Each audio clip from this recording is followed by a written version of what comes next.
MVP. MVP. MVP. Right there. It's happened. What's going on, everybody? Hey, it's James from Offside Hockey Talk, bringing you another episode of Offside, proudly brought to you by our friends over at Boxing Rock Brewing Co. That's the Puck Off Lauderdale right there, showing it for everyone across the networks. We are on TikTok, Twitch, Twitter, YouTube, you name it, we're there, and this will be everywhere for your listening pleasures later on. But one announcement right off the get-go that I've been teasing for a little while. The man sitting beside me, welcome to the show, Mr. D4 Dylan Fournier. Gonna be rocking the co-host seat for a little while. What's going on, my buddy? Not much. Just finished the awards. And not gonna lie, what an award show. Yeah, I mean, this guy right here, came out in his limited edition fashion, just taking all the big awards. Listen, I said it in the group chat for 6 and the 6. This guy this year, the Rocket, the Lindsay, the Hart, and a first team All-Star as Chris Weigel chimed in on the other side. Hey, this guy right here, is he the GLOAT? Is he the GLOAT? Can we say he's the GLOAT without going to any second rounds? Does that even matter in this conversation? If you're speaking about greatest Leaf of all time. I can't say it yet. I can't. Ooh, what holds you back? What is your trepidations of naming Austin Matthews the greatest Leaf of all time? Because statistically, winning those 3 awards in one season, it has not been done. It may not have been done by Leaf, but in my eyes, I think it's more about the team trophies than the individual hardware at this point. Although Austin's, he's been winning us, said trophies in the month of June. I think once a team gets clicking and he still performs at a high level, I think that's when you say it is. All right, here I'm gonna counter that one. Wow, right off the bat, me and you going toe to toe here. Austin Matthews to me is the greatest Leaf of all time. Why? Because A, he's done it at such a young age. B, he's done it strictly as a Maple Leaf. He's not a come-in Maple Leaf to win a trophy or get an award. He is a homegrown product, so to speak. We draft him first overall. I know that should have been no surprise to anyone that he is what he is, but at the same time, multiple now Rocket Richard trophies. The Hart and the Lindsay. Usually, if you win the Lindsay, you're not winning the Hart. Or if you win the Hart, you're not getting the Lindsay. Ask Connor McDavid. Seems to go that way for him. But Austin Matthews did pick up both of those pieces of hardware. So not only do the writers think he's the MVP, but his peers amongst the league think that he is the MVP as well. That speaks volumes because really, writers can go and be swayed any which way. We've seen it numerous times with awards. Look at Mr. Taylor Hall winning his Hart Trophy over Nathan McKinnon, I believe it was that year. We all know Max should have got it then and there. But this right here, when you win the Lindsay and the Hart, you have everyone's respect. And that, to me, speaks volumes to what he is as a player and what people see him as a player. Now, I know you got to take the next step in the playoffs. You got to find that next gear. You got to get it done. Got all kinds of people saying, oh, you know what? Get past the first round. Well, hey, listen, Connor McDavid didn't get past the first round either when he started winning awards. Now, Austin Matthews is taking the steps and solidifying himself as a bona fide superstar. Not just a superstar, a bona fide must-see TV superstar, which is what he is now, winning these awards. And to me, who do you put above him as the greatest Leaf of all time? Who's your guy? Do you say Cujo because he got you what? To the second and third round? Do you go and say Ed Belfour? Are you saying Matt Sundin, Anderchuk?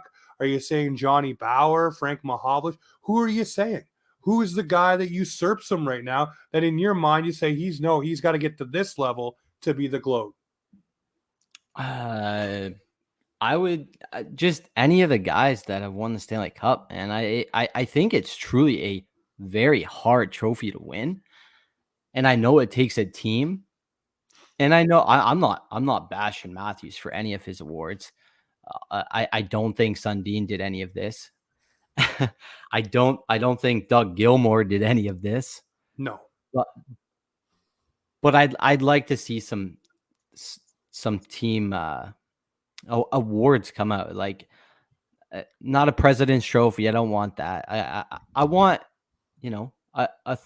maybe at least a third round appearance. All right. Well, that segues us perfectly into the Toronto Maple Leafs and the playoffs. We haven't got to do a real show, just me and you together yet. So this is our first one here. I'll ask you, gut check time. Now that you've had plenty of time to digest and see where and what the Tampa Bay Lightning have become throughout this playoffs, what do you think of round one for the Toronto Maple Leafs? Do you think where Tampa is now and what they have been able to do against some pretty damn special teams, does it make the Leafs look that much better that in game 6, they were an overtime goal away from taking out the reigning defending 2-time Stanley Cup champions? I'm not gonna lie. If you look at any of Tampa Bay's series right now, besides this one, I will say, Yeah. I truly think that the first round was the most entertaining. I do kind of. I initially thought that Florida was going to shake them a little bit more than what they did. I mean, they ended up getting swept, but I thought Toronto put enough out there to kind of, slow down Tampa in order for Florida to kind of take advantage. But that didn't happen. And uh, Tampa Bay is a very, very unique team. And I mean, they were broken up a little bit this year after their back to back, and they have proven that they are still at the top of the league. Now, Colorado in the finals right now does look very, very intimidating as well. And I truly think that in years to come, it's gonna be down to 4 or 5 teams that are just battling out for the cup unless they get bounced in playoff rounds. Um, but what are your thoughts? Do you think that we were, the best series so far? I think other than right now, the Colorado Avalanche, I do think the Toronto Maple Leafs were the toughest task for the Tampa Bay Lightning. And I know, we're not here for, moral victories, but the Yeah. Toronto Maple Leafs earned the respect of John Cooper and the Tampa Bay Lightning. That was said that they Yep. were a very tough team. And in years past, they really haven't had that respect. They really haven't had that, hey, you guys were tough. Now, Brad Marchand made the quip a couple years ago, I think it was maybe 3 years ago now, that Toronto was their toughest task before they ran into St. Louis. But for me, I say the Toronto Maple Leafs this season showed what they can do, showed what that core can do. Austin Matthews scored. Mitch Marner got the monkey off his back, so to speak. What was it, 99 or 100 games without a playoff goal or something like that. Just nuts. Whatever it was a high number. He Yeah. finally scored. Willie Nylander can turn it on. The thing that people need to realize here is it's not freaking easy to win. And every single year, and we can keep saying, oh, the Leafs, get stacked against the best team, whether it's Boston, whether it's Washington, which is a year when the Leafs first got in the playoffs. They probably shouldn't have won that series, but they played their asses off, and it raised the bar for Leafs fans, and I think it was kind of unfair to this team. But, we've taken Boston 2 times to 7. The Columbus one sucked. Montreal one Yeah. sucked. So, That just yeah. sucked. There's no other way to say it. Those 2 sucked. But I made a stat the other day, and you go back and check on Twitter. There's a player named Nathan McKinnon who had 3 first-round exits, 3 second-round exits, and 3 times in his tenure they missed the playoffs. So now we all know where Nathan McKinnon is, and we all think Nathan McKinnon is a goddamn beast and one of the best players in the league. So I correlate that to the Maple Leafs with Austin Matthews. So now the next regular thing is to take the next step. So for me, I think Toronto definitely were the best team that Tampa faced until Colorado. I think they are the most complete team. And that's why I keep saying in our group chats, you have to find a way. I know you won't get them all, but you got to run back most of this squad and Yeah. sprinkle in some tinkering. Go get a Nick Paul. Go get somebody of that ilk that can just seemingly score at the big times, because Yep. that's kind of what they need. Pierre Engvall looked like he was going to be that guy this season for me. He was striding good. He was great on the penalty kill. Ilya Mikheyev was chipping in. We'll talk about the contract ask from some of these guys here soon. But for me, I liked what the Maple Leafs brought. I was Yep. not worried about it.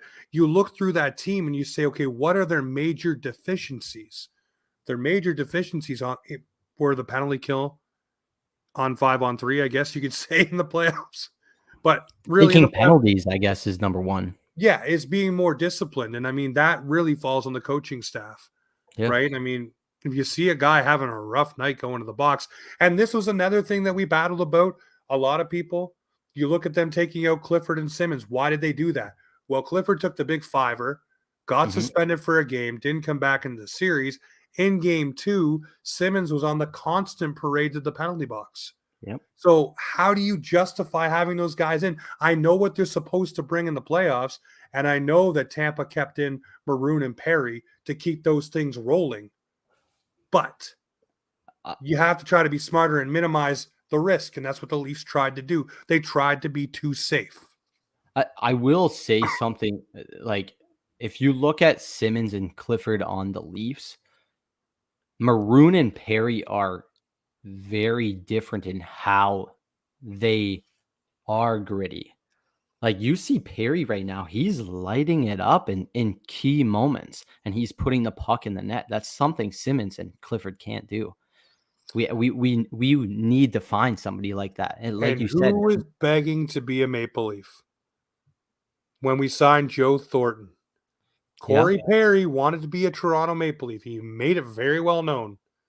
And just like we did with Mike Camilleri, we said no thanks. And Mike Camilleri went on to the Montreal Canadiens and did pretty damn well, if I don't recall correctly. So yep. here we go again, right? You got Corey Perry going to 3 Stanley Cup finals. Suck if you lost them all, but maybe if he dons the blue and white, he goes and wins it. We would Marian hope. Hossa style, Yep. But I agree with you. I agree with you. They bring it differently. They run it differently. They get in your kitchen. They get in your face. They also know they're the master of cheap shots too. Absolutely. Man, I was watching the Big Rig last night, man. He takes people to the corners. He doesn't just, nudge and nudge. He took I think it's New Hook down in the corner, and I felt bad for that kid. And then Perry, you saw him up to his antics last night. He was like standing on Comfort's ankle there until the refs told him to get off. So, uh, yes, you need somebody like Simmons and Clifford, but you need somebody of Perry and Maroon's caliber to do the other things that they What can't. the Leafs are looking for is they're looking for players who can do those dirty things, throw the dirty hits, be the grease balls that they are, but also be productive at the same time. And that's what Corey Perry in the playoffs brings. Mhm. Regular season Corey Perry, is He what it even is. scored 20 goals in this regular season, which isn't bad. No, no. So it's all about looking at even the playoff production. I mean, nobody predicted Nichushkin on the other side to be doing what he's doing. Oh man, that guy is going to get paid. There's a lot of people that are going to get paid, but I don't think there's enough salary for some of these people.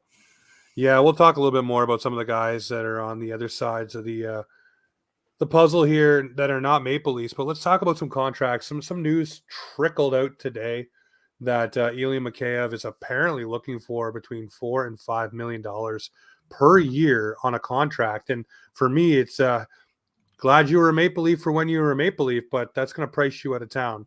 Yep. I like what he brings, and he played 53 games this season. On a full season, he might have scored over 30 goals, but he's also shooting at 14%. Yeah. So that is a little bit, actually, it's double what his usual shooting percentage is. So that tells me, are we getting the real snapshot here? Probably not. No. He wanted a trade out of Toronto anyways. So He this proved may he just can. be his way of pricing himself out anyway. Yeah, he proved he can do stuff on the penalty kill. I think it was him, right? Yeah. Oh yeah, you're definitely great there He for sure. yeah, so I mean he'll be a key player in some other organization, but honestly, yeah, thank you. Thank you for being Yeah. a Leaf. We will not let the door hit you on the way out, but good luck. Yeah, best of luck in your future endeavors. And then, of course, Jack Campbell.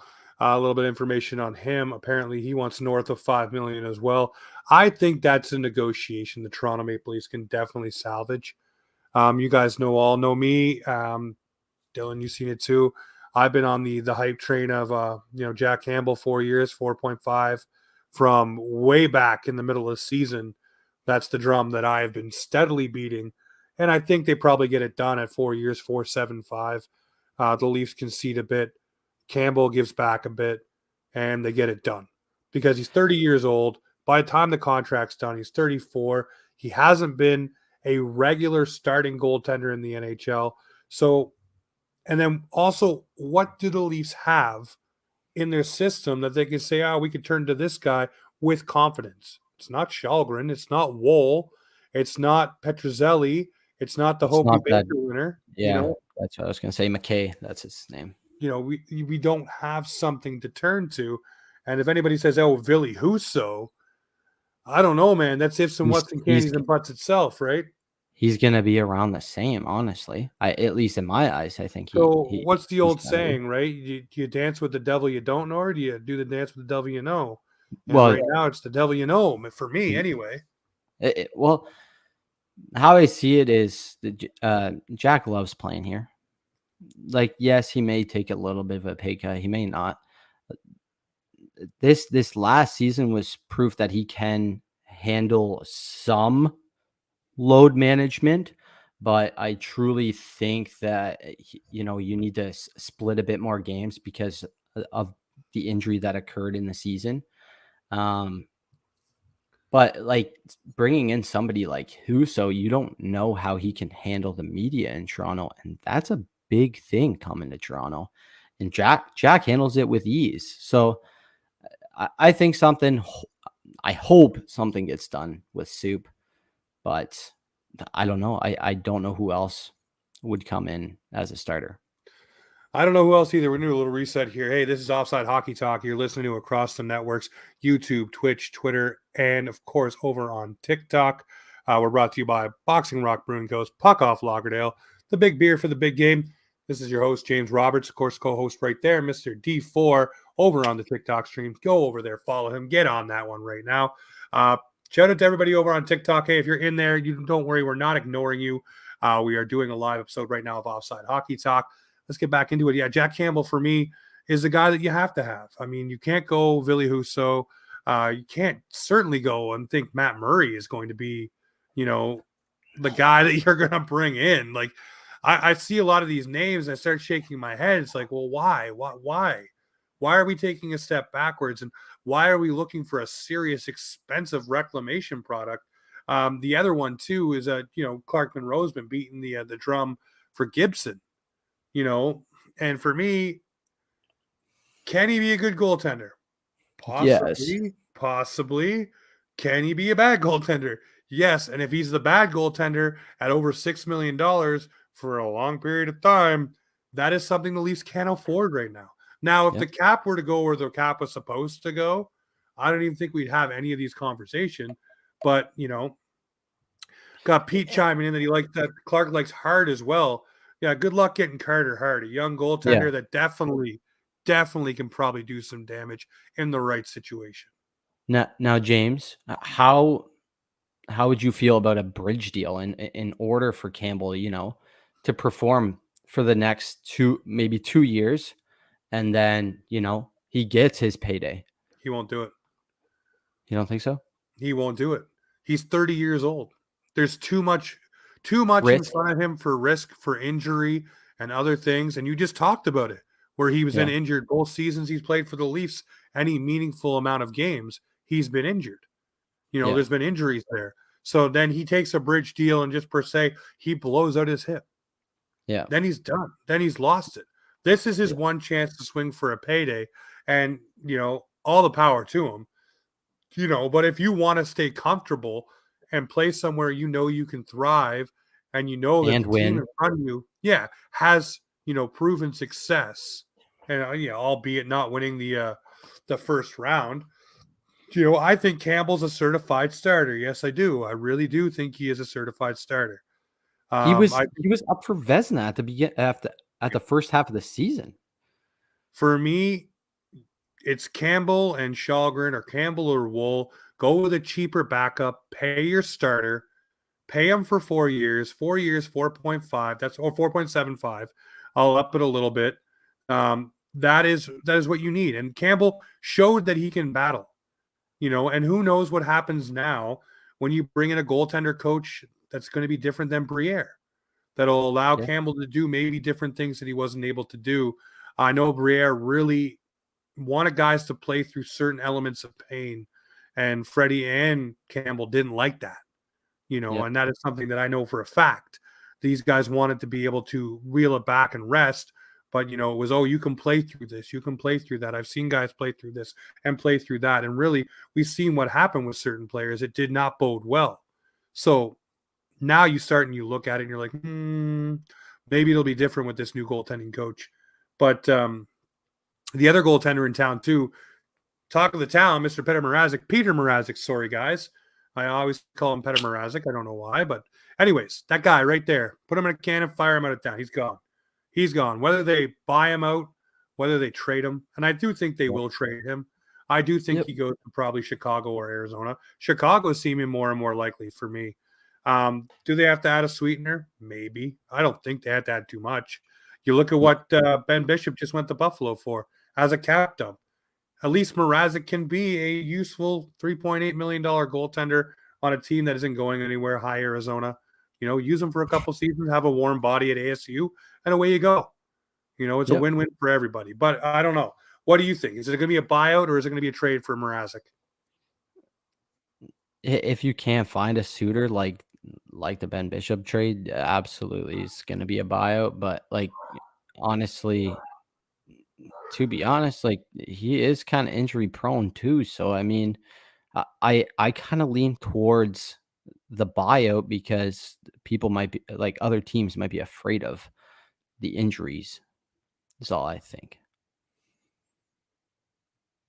But the buyout, doesn't it take a hit against our cap in a couple of years? It does right away, actually, just like the Grabowski did for a while. But I don't think it's very much, right? I mean, Yeah, it's like I don't know. whatever's left on his contract, you basically divide it in two or however many years, whatever. Yeah, it would be. He's got 2 years left at 3.8. It would be, I think, 4 years or 5 years.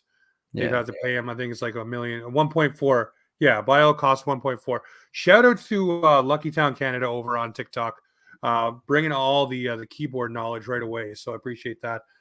Make sure you go toss a follow over there. Definitely great to have him riding shotgun here, giving us some information. Yeah, so a buyout may not be the thing you want. You just got out Yeah. from underneath Phil Kessel's 1.2 mil. So, I mean, you'd want to be able to use Yeah, as much cap as you can. I would say trade then if it has if Trade and there's cap. maybe add an asset. It sucks that you would have to do that, but sometimes to get out of something that you've bungled yourself into, and hey, for every bad deal that Kyle Dubas signed, remember, guys, there's a David Kampf or a Michael Bunting that he has brought along, or an Ilya Bushkin, or a Jake Muzzin trade, or a Jack Campbell between the pipes. So, I'm trying to say right now that Petr Mrazek will be out of town. Jack Campbell, I think, will be signed by the Maple Leafs. The guy just bought a puppy. Come on, raise that puppy in Toronto. He also just got engaged. Hey, maybe she likes it here. You never know. You never Maybe. know. Yeah, I look down the line here, Dylan, and I say, what do the Toronto Maple Leafs need for next season? What do they need to complete this puzzle a little bit more? I talked earlier about deficiencies, and to me, you bumped up your power play. Your power play looked great all season long. Your penalty kill was pretty damn good. I think top 10 in the league is never too bad. But in the playoffs, you were just hugely undisciplined. And I'm thinking the Toronto Maple Leafs really need to go after not just veteran guys, but guys that can do some damage and do some things. And Nick Paul pops into my head. I had a few others written down. Didn't bring the list with me. It's been a crazy evening over at the Roberts house. Yeah, we got Tuesday night is cheer night, so both daughters are in cheer. So I'm at the Not a cheer gym problem. all night. So they're going. We had the big nationals meeting today. They're going to nationals in Niagara Falls in April of next year. So it's just nuts. But there's some guys like not even just available via free agency. Look at trades. A guy like Yep. Alex DeBrincat that we passed over in the draft. Is there a Willie flip there? DeBrincat plays with a little bit more snarl, But I seen we need a D man and some tough forwards. Yep, we got I'm breaking news over here by Pete the Heat. He wants to know, is Sandin signing? Sandman will sign, Lily will sign. They'll find the deals. Um, I I could also see Sandine being used as a chip to as a trade piece if you need to. I think Liljegren kind of outshined him this year, especially with us signing Geo. I think Liljegren and Geo play really well together, so that's the only exception I would have to that. But I am looking at the list of free agents here. Somebody like Frank Vetrano kind of pops out to me right now. yeah, but you're looking at a forward that's high skill and not. You want someone who's got a little skill and a little size, a little big riggish. And then again, like it'll be hard. I think it's forward depth that is the main focus, and obviously signing um, Campbell at this point. Do you think I always butcher his last name, Nicholas? Wow, I always butcher it. Delorier. That's it. Laurier. Yeah. That's a guy that was huge on the penalty train, big on hits, big physicality, good fighter. Again, you look at what he's bringing to the complete table, though. Does he penalty kill? Does he do all No, those little things? Right, those are the things you have to look at, and that's why I keep absolutely. going back to what was their deficiencies, and the deficiencies for me was the physicality on the penalty kill. That's the Yep. problem for me. You need that physicality in the playoffs on the penalty kill. That's where they got pushed around a little bit by by Tampa. Sorry Tampa. guys, I'm No, you're fizzling good. out here. But yeah, by Tampa. Um, Um, you look down the list today, you want to joke around a little bit, but I mean, we just got out from underneath the Phil Kessel hit, but man, Phil Kessel, third line, Phil Kessel, third line, bald head what power. What's up, Ashton? do you think? What, what do you think Burakovsky would be signing for? Andre Burakovsky. Yeah, Again, 3.5, three and a which half. isn't bad considering he just made 4.9. I really would not love a Domi situation. I don't like that thought at all. I know some people think that it's a match made in heaven, but I do not like it. How about you? I'm not crazy about the Max Domi situation. You know, Domi's a guy that you give an inch, he'll take a mile. And he's got Yeah, the attitude issue too, right? And the Leafs, we have absolutely. chirpers and things like that, but we don't need a guy who takes dumb, unnecessary penalties. And that's something that Domi does do on a regular basis. And that would bite the Toronto Maple Leafs in the arse because what am I saying right now? We need to improve on that aspect of the game, where it's penalty kills. Um, I think we need to grab ourselves a good defenseman, sign Jack Campbell, and try some of the young blood that we got in the system. I'm pumped to see what Matt Nyes can bring towards the end of the season. Yes. I think But that then guy is again, going to be a stud. what do you fill that position out until need be, right? Like Well, you run it I- with a Robertson, you run it with a Cliffy, you run it with a Simi, you run it with an Anderson who's in the minors. You bring up Steves. You have lots of different options that you haven't I tried. I like the yeah, I don't know if I like Simmons and Cliffy there. Like, yes, they bring the grit factor, but like we said, like they don't bring the a little bit of grit, a little bit of offensive pressure type of thing, and that's why Well, I was unless looking at unless you're somebody like moving multiple contracts out the door here, like unless you're well, firing Simmons out is signed Justin for one Hall. year, right? What's that? Simmons is still signed for 1 year, right? One more year. Cliffy signed for 2. Oh, Cliffy is signed for 2. Damn. He's done, but here's the thing: they are variable contracts. They can go to the Oh minors yeah, and do 100%. not impact your thing. Um, everybody, there's a player that I really wanted, and Clark knows this one. And he re-signed for one more year in Dallas. I wanted Joe Pavelski. I thought Yeah, Pavs would be that snarly veteran, and everybody said, "Oh my God, why do you want another aging veteran captain?" Go look at his stats from last year. Okay, 30 plus goals. He's racking in the assist. He's still looking good. I would have Joe Pavelski on the Leafs in a freaking heartbeat. An absolute 100%. He was heartbeat. an all-star this year, dude. He was great. Yeah. He was literally the person that like shined in Dallas this year, especially even though I mean Sagan and Ben are there, but they didn't do much this year. No, you had Jason Robertson, who had a really good year. And I believe Rupe Hintz was another one that had a good year. But Um, I think all three of them played on the same line, which is a decent first liner. And I know Sagan was sidelined with an injury for most of the season, but still, yeah. it But Pavs to me, like that's what I said. 100%. Pavs would be a smart player to go grab. But here's the thing, and okay, a lot of people shit on Kyle Dubas, and I apologize for the swear words, guys, but that's exactly what people do. There's Clarky chiming in now. Pavs was my boy, the guy that I chimed for sure. Listen, I will say a lot of people crap all over Kyle Dubas, but he pulls moves out of nowhere. Things you didn't see Absolutely. coming. Tell me you saw Jake Muzzin coming to this team, or Jack Campbell, or Ilya Labushkin, any of the moves he made, or Mark Giordano and Blackwell, who was a spark plug. Yep. Okay. So he makes moves that people don't really see coming or don't have a way of thinking are going to happen, but they end up happening. So now I'm looking at what's next. What is a team like Dallas doing? Are they rebuilding?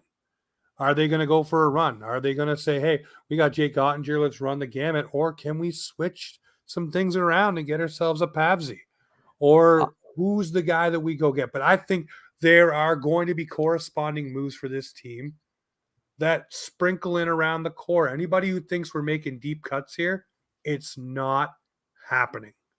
I know it's not happening, but I still would love that second overall pick to get to that Slavkowski kid, but I know that's not happening. It's All right, happening. man. Listen, if you want to put Mitchie Marner and plus on a platter, No, no, no. because that's probably what teams are going to ask for. And that's not even being facetious.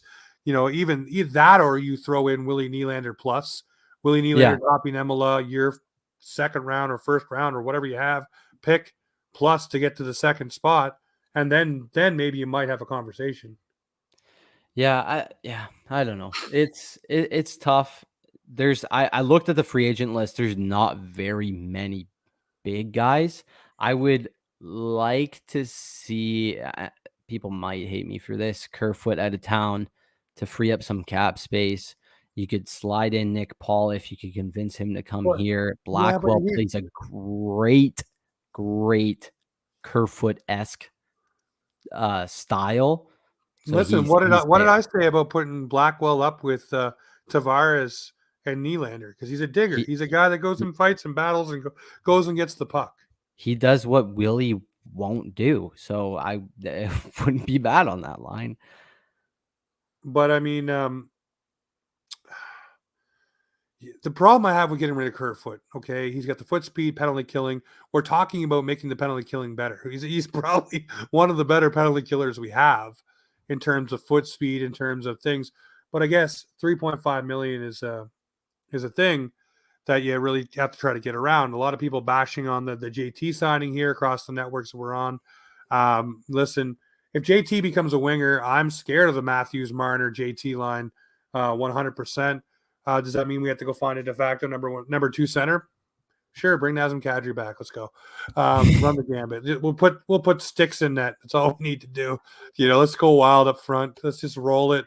Bring in Bergeron too. PK Subban on the back end. We got this. All on league min contracts, guys. Everybody's coming to Toronto. It's finally happening. It's too bad we're not the Yankees, and we if we were them, we could do that. But we would be the Yankees. You know why? Because if there's a luxury tax, the Leafs would be able to dip the hell into it as much as they want. 100%. It would happen so much that it would be unfair. Them, the Rangers, any big market money team. But yeah, I mean, ifs and whats and candies and butts. All right, let's just do a little rapid fire here. Bruce Cassidy, what was your initial gut reaction there to him being fired by the Bruins, hired by the Vegas Golden Knights, and not really saying too much about it, but you can tell he was pretty pissed. If I was him, I may or may not be doing the same exact thing, but to me, that's a stab in the back from the Bruins. And, he moved on to a team that, he could teach very well over in Vegas. And, they're lucky he didn't go to Detroit, where he could literally probably stomp them in a couple of years. So, well, here's what it is for me. We talk about the Bruins, and what's one thing that we always talk about with them and what they've done? It's culture. They have the Bruins culture. The Bruins culture is this big, enormous thing that it's the way the Bruins do it. They just broke that. They just broke that. Sweeney didn't have to say that Cassidy was safe. He didn't have to say anything. He could have just said, we're reviewing all options. Everything is on the table. Those are the easiest carte blanche answers you can give that are just vanilla and keeps you out of trouble. But instead he said, hey, Cassidy's safe. So then, of course, Cassidy's going to be pissed. I heard a rumor that it was on Spitting Chicklets. Of course, most of my sources are from there, but up your sources, bro. Apparently, Sweeney was okay with Cassidy, and what's his face? Oh my god, I can't even think. I just had his name. Jacobs, the president there. Or hockey ops there in Boston. Cam Neely was not a fan of him, and that's why it happened that way. So I honestly would have rather kicked Sweeney. He hasn't done much there, but I don't really care. I'm not a Boston Bruins fan. Well, listen, I just think it's a shitty thing to do to a guy who's won you so much. And I really do think it breaks the culture, because right after that, what is it now? David Pastrnak perhaps wanting out the door. And then you have Patrice Bergeron wanting to go. So is this the crumble of the Bruins right here? Tuukka Rask is now gone. I'd love it to be the crumble of the Boston Bruins, honestly. But like you don't know what type of relationship those players had with Cassidy, and that honestly could be the biggest impact on what this team is heading towards. No, certainly. Well, then another move there made just very recently, obviously, Rick Bowness from right here in beautiful Nova Scotia got to do a wedding at his house. Beautiful house, by the way, Rick. Love it. I hope to have you on the show now that you're not coaching in the NHL. Still have your number, by the way. But Mr. Pete DeBoer goes down to the Dallas Stars and is now the head coach there. We just talked a moment ago about them maybe ripping it down or moving in a different direction. They have players they have to pay. Robertson, Rupe Hintz, all kinds of different young players that are looking for new, fresh deals. John Klingberg's a UFA. You just brought back Mr. Joe Pavelski. You also have the fact that you have Tyler Seguin and Jamie Benn that are not the players they used to be, banged up and injured a lot. What does Pete DeBoer bring there, and what can he do? Because obviously Vegas chewed them up and spit them out just like they do everything else.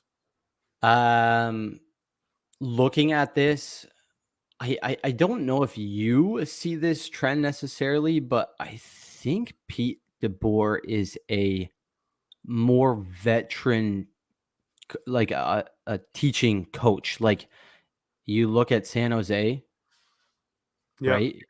You look at Vegas, which was filled with veterans, and now you look at Dallas. And Dallas, although they do have young talent there in Robertson and Hintz, they do have a lot of veterans there. Like they brought in Suter last year. They have a very old back end besides Heiskanen. I truly think this could be a great fit for them. Um, but who knows? Like they could be heading in a totally separate direction than I think. Yeah. No, I can see it. Just crazy. It's just crazy, man. Um, you look at these. It's coaching carousel, really, and then the Hmm. big shocking one. It's not shocking because he fits the mold of where he went, but it's just shocking that he's got another NHL coaching job with all of the hoopla that surrounds John Tortorella. But I did say this is a guy that on a very short shelf life can ingrain things into players and really shock a system and get guys going. Um, but Torts, to me, man, it's just you look at him and you say, okay, you're going into kind of a fragile environment in Philadelphia, which is Yep. weird to say about the bruising Flyers, but they don't know how to win. They don't know how to put it together. The egos, everything that's gone on. You've heard about the locker room, bringing in this guy to change the culture, bringing in that guy, changing the coach. And Alain Vigneault was told to calm down and change his tactics, and he didn't, and he was fired, et cetera, et cetera. John Tortorella doesn't give a shit about your feelings. He's going to go in there and tell you you're going to play hockey this way, and this is the way we do it. And if you don't like it, you're not going to play. It doesn't Yep. matter what the name is on the back of your sweater. It's the logo in the front that he cares about, and you're going to play for that team the way that he wants you to. I'm wondering, is this good for that Flyers squad that is also, and Torch is not known for using young guys that are trying to bring in the Brinks and the Yorks and all these young guys that are trying to get into this roster? They're trying to meld those guys in. Is he the guy to do that? I look at this as either they're trying to bring back the old Philadelphia Flyers grit, or like honestly, this could be Gritty? the rise or the fall of the Philadelphia Flyers. Man, Well, they y- can't fall much further. They haven't made the playoffs how many years now? it's Uh, just two in a row.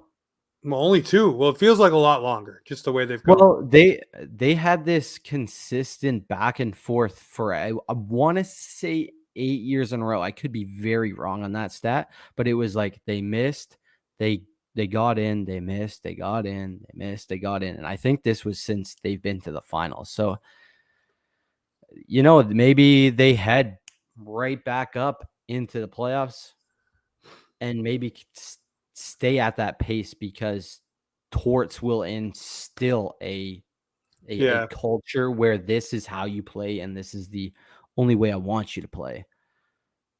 But I don't know how I feel about those young guys trying to uh, come into the lineup that's because the problem that I have because I talk a lot with Dan Green, the machine over. He does the Flyer and Ice podcast, and we talk a lot about what's going to happen there. And he talked about the Flyers last year towards the tail end, wanting to bring in the young guys, wanting to get them in there. And those guys, no offense, they're young. Their egos are fragile. Everything's fragile there. yeah, You really got to kind of coddle them with kid gloves, kind of like Babcock did the first year with all the young guys here in Toronto. He did coddle them for what everyone says towards the end. Maybe he was a dick, but he did coddle them. Lou Lamoriello did the same thing. No media, no pressure. You're not veterans here. You guys go do your thing, and we'll take care of everything around the team. But yeah, with Torts, it's going to be a different story. Um, what are you feeling right now? We'll wrap this up with the Stanley Cup final. What do you think here? Obviously, 2-1 now. We got an overtime win. We got a 7-0 win. We got a big win by Tampa. Is it over? What's happening there? Is it going to be Avs in 5? I'd say 4, but we don't have that option right now. um, I have a strange feeling that whoever wins game number 4 is going to win the series. I think you got a strange feeling because of who's ever beside you in the room. But There's nobody here. you're looking beside you and laughing. I don't know, man. I'm just honestly, I'm just thinking. You look at Vasilevsky, and if he catches fire, it's done. It's over with. You also have to remember Tampa Bay can put the puck in the net just as much as Colorado, and they can run up the score just as much.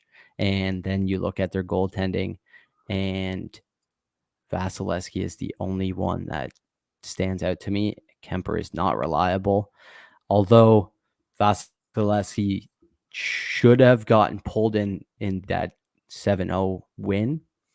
He didn't want to because he wants to learn how these players play. The longer this series goes on, the better Vasilevsky's going to That's play the truth. because he's learning them. Man, they only played twice this season, so he's still learning how these guys shoot on him. So What happened in Game 1 against Toronto? they The lost. Avs or the Tampa Bay Lightning were shelled 5-0. Yeah. And we all tap danced for joy because we thought, holy Hannah, we got lightning in a bottle. Pun intended. The only series that they didn't lose in game 1 was the Florida series. Well, I had the stat, Toronto, and still is the only team that had Tampa down multiple times. Yep. They had them down in a series 3 times. Are the Avs going to be the ones to end it? I think the Avs take this in 5. I do. I think it's in 5. I think Kadri comes back. I think he just comes in with a world of steam, wanting to put this team on his back. And I think that takes away from people defending Nathan MacKinnon. And Nathan MacKinnon out there for hours, just perfecting his shot. That's a pro's pro. That's a Patrice Bergeron kind of move. Being out there and just working on your craft. Tell me you're not going to see a different version of Nate tomorrow night. Tell me you're not going to see a fired up Kadri when he gets in there in game 4 or 5. It's going to happen. And this team, the Avs are going to win it. That's it. I see Kadri getting fired up, but if that hand is still banged up, I don't know how well he will do, but he will torture the other side. I do honestly look most games, at least of what I've watched, I see MacKinnon as another McDavid, and it's kind of scary to say. He skates up and down the ice just as fast as McDavid. I put out a poll. Everybody's on my TikTok. Everybody's saying Colorado. I'm still riding the boat of Tampa Bay. Not gonna lie, and I'm probably gonna be so wrong, and I love to be wrong. Listen, but I can't. I was very excited for the three-peat. I wanted the three-peat. I thought it was a cool thing. Oh, look at you go! Look at you go! I can't stare in his eyes and tell him no, especially when he's out on the ice. Listen, my buddy, I'm in Cole Harbor, Nova Scotia. Nathan MacKinnon, stand up. We need to see the Stanley Cup come back here. Okay, it hasn't made its like semi-annual regular visit, so we need a cup to come down the road. We've had 3 from Crosby. Now we need Mr. MacKinnon to come through with a couple. So, you know what? Next year it'll be the Avs and Leafs in the final, and we'll be cheering for a blue and white team to win it for sure. Just not this year, buddy. You know what? I wouldn't mind Colorado winning because Kadri might bring it to London for me. So there you go. I'm happy either way. All right. Well, we got an Avs fan, a Tampa fan, I guess. That's where we're wrapping it tonight. So you will see myself. You'll see Mr. D4, Dylan Fournier, over on the TikTok and the Twitter, wherever you got to follow him. And this show here is back. We're rolling. We'll be going back into the Sundays. So it'll be the, what do we call them there? I can't even remember off the top of my head. We were calling them the Leafs, the Weekender there for the Leafs. So it'll now just be the Weekender because the Leafs aren't in. We'll do something like a midweek meltdown, have 2 shows. We'll have great guests throughout the summer, all brought to you by our friends over at Boxing Rock Brewing Co., the big beer for the big game. All right, ladies and gentlemen, this is Offside Hockey Talk, where hockey comes to talk. Appreciate everybody.